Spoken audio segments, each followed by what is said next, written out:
Welcome to Down and Dirty Plants. This video is about Tradescantia, also known as the inch plant, spiderwort, wandering Jew. It's a very popular houseplant. It's hardy, and this video specifically will be about propagating Tradescantia. This Tradescantia I did propagate from a larger plant, and you can see it's quite leggy. That's when these internodes, the distance between the nodes, start getting long and they trail. And I actually like that look on this particular one because it's hanging from quite high and it just looks so pretty from beneath. But you may not want this look, and I'll talk about that in a little bit. But you can see how beautiful that is. This is another example of the Tradescantia. I actually got this as a birthday gift. I'd always wanted a really full one. I bought her about, with birthday money, about a month ago. And you can see she's just gorgeous. The coloring on her is beautiful. I have a watering meter in here, a water meter, and I'll explain why in a little bit. But in any case, this is another version of a Tradescantia. So this video is primarily about propagating your Tradescantia. There are actually a few different reasons you may want to do it. I started because I was trying to repair a balding spot on, this was my original Zebrina here, a Tradescantia Zebrina, and I had it in a place, I think it may have been a bit too cold, but in any case, it started dying off on the top, and I was trying to clean off some of the dead leaves and I accidentally pulled a stalk off, which was okay because I needed to propagate anyway. What I plan on doing is, with the stem that I propagated, I'm going to replant it in here. So it will be, a fuller plant again from the top. This one I have in my kitchen and you can see it from the top. The one that I have in the macrame, is viewed from below, so I actually don't mind that it's bald on top, but this one I'd like to have it fuller. So I broke off a stem, which I didn't want to throw away, of course, so a good thing to do is to propagate, and also I can repair this balding spot. Another reason you may want to propagate your Tradescantia is to create bushiness, because as I said before, these internodes, the internodes are still quite short. The distance between where the leaves are coming out, those are called the internodes, is still quite short, but they can lengthen, and to keep it bushy, you may want to propagate. So you basically cut back the tops of these, and then wherever you cut it back, it will, branch out. So it'll make a bushier plant, which is clearly what the grower did on the Tradescantia, the deep purple Tradescantia that I have out in the corner that I showed you. The third reason, of course, is to get more of them. So, and I'm definitely doing that with my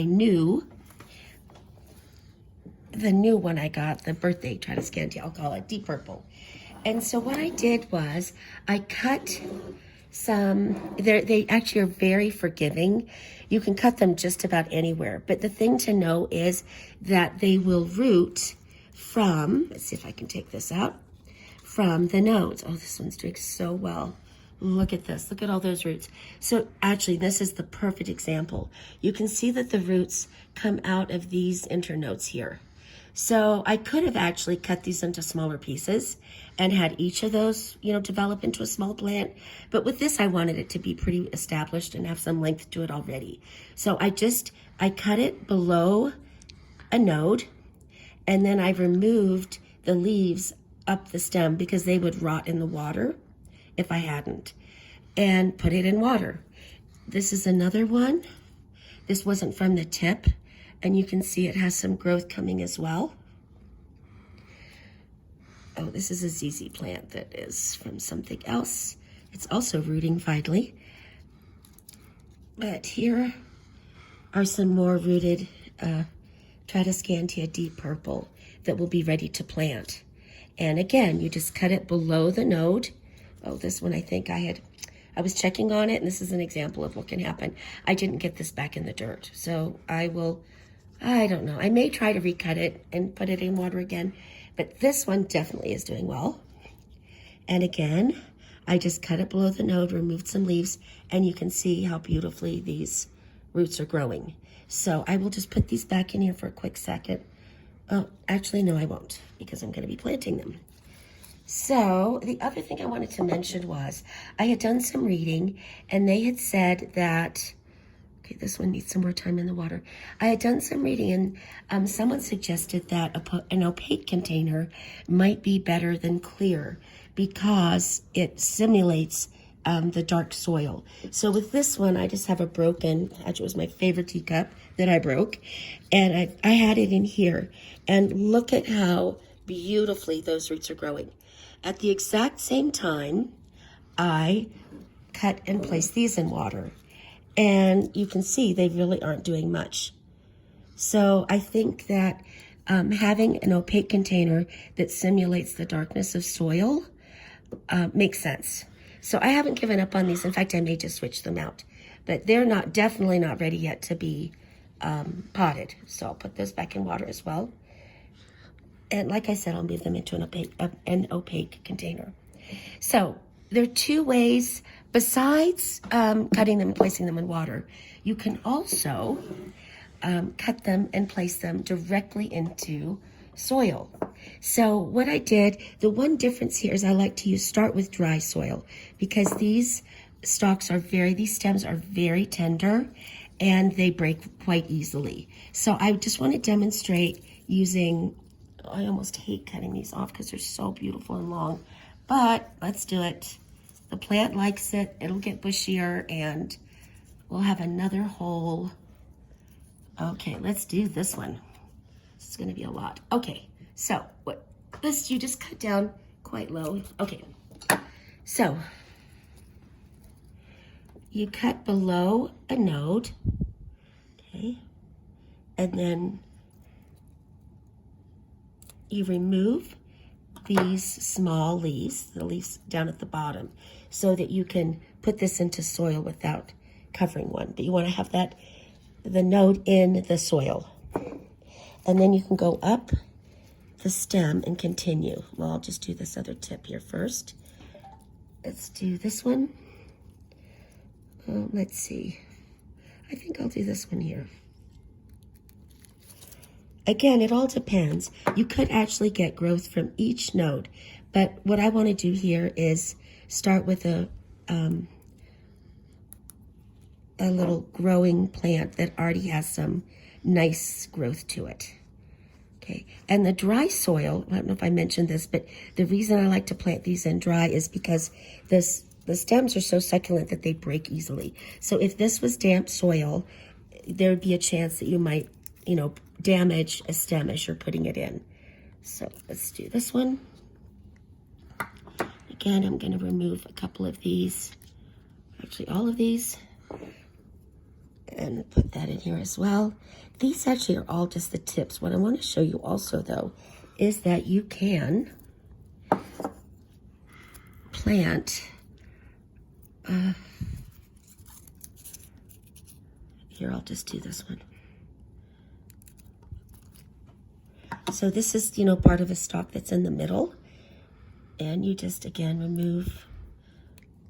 That's really all you need because you have the node there. And that will also develop into a plant. Now, planting them. So I have a pot ready here. And I'm just basically going to make a hole. Move some of the soil out. I'll probably just take some soil out.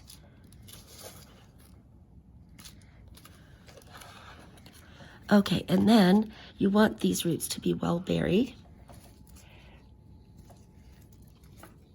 And to start with, something that will be important is to keep this soil moist, more moist than you normally would, because these roots are used to, these little plants are used to being in water. So they've been getting, pure water. But now they're going into soil. So to help them transition from water to soil, let's see, did I get all of those? I did. You need to make sure that the soil is very moist. And then you can back off. Because like most plants, they don't want to have wet roots, except right now at the very beginning. But they do like to be moist. So, but once the top inch or so is dry, make sure they get watered. So they need water, and they like bright light. That's another growing condition. In nature, they actually grow natively. They grow like in the southern part of Mexico and Guatemala, some other tropical places, and they like it where it's actually partly shady. But if they're in your home, they like bright light, not direct light though. They don't like to be in direct light, except I believe it's the deep purple. So mine gets some direct, my deep purple gets some direct light just in the morning, and then it's just bright light for the rest of the day. And so far it seems to be liking that. And you can plant this really aesthetically however you want to. I probably will plant some more on this side. But in any case, so, and again, water, this was moist soil, but I will water this. I will water that. Oh, here were the others that I knew I had more. But in any case, so these I will be putting in this pot. But to keep this video nice and short, I will not do so. I hope that I've accomplished my goals. I try to keep these short and sweet, just the facts, not go on too much about nothing. Keep it very informational, useful to the viewer. I've also tried really hard this time to not say all the time like I've been doing in my other videos. So I've been making an effort to do that. Let me quickly check my notes before we go. And let's see. Oh, yes, there is something about the light that they tend to, especially these that have colors. When I was growing up, they were mostly green. But now they just have all different. They have some that are pink and lavender. They're so gorgeous. But the colors, the intensity of the color increases if they're getting nice strong light, not direct light, but strong light. If they're in a shadier place, they start reverting back just to green. So I do plan on getting some that are, species that are green, but these I'd like to keep, with their beautiful coloring, like the beautiful like purples under there. And this deep purple one is just, I just can't believe how gorgeous it is. Let's see, I think that's it. Let's see. Yes, I believe I've gone through, I said everything I wanted to. I just would like to wish you good luck in propagating your Tradescantia.